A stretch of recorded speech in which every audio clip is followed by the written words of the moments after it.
د بلخ ولایت په چمتال ولسوالۍ کې د شپږو پرمختیایي پروژو د پلي کېدو چارې پیل شوې. د پی آر بي دفتر مسؤل د دغو پروژو د اهمیت او څرنګوالي په اړه معلومات ورکړل او ویل چې د یادو پروژو د پلي کېدو سره به د دې ولسوالۍ د شپږو کلیو ډېرې ټولنیزې ستونزې هوارې شي.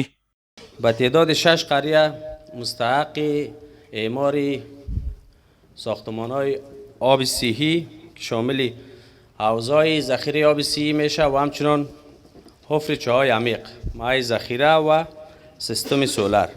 بلخوا د بلخ ولایت مرستیال والي په تیرو 20 کلونو کې د چمتال د خلکو سرښندنې او قربانۍ د ستایلو وړ وبللې او زیاته یې کړه چې اوس اړتیا ده چې د دغې ولسوالۍ د خلکو د ټولنیزو ستونزو د حل په موخه جدي پاملرنه وشي. امروز شما میبینید که الحمدلله این قسم حوزه جور میشه و چایمقه زده میشه، این شبکه نالدوانی میشه. این کست الحمدلله ای اول از خدا، دویم با دعای همه مردم ملت مظلوم بیوه و بیچاره، دعای همه مردم فقیر و غربا، دعایش امروز درگاه الله تعالی قبول شده که امروز این قسم پروژه ها در اینجا افتتاح میشه.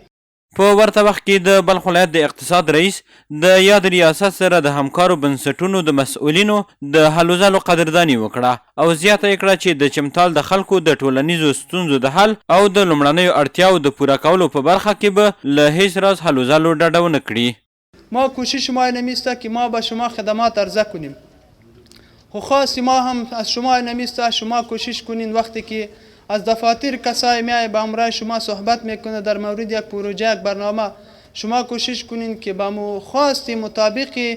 همه مؤسساتی که هستند شما صحت را برایش دست نشان کنین. د یادونې وړ ده چې پر دغو پروژو څه د پاسه 125 میلیونه امریکایي ډالر لګښت راځي چې د پی آر بي دفتر لخوا ورکول کیږي او په 4 میاشتو کې به یې کاري چارې بشپړې شي.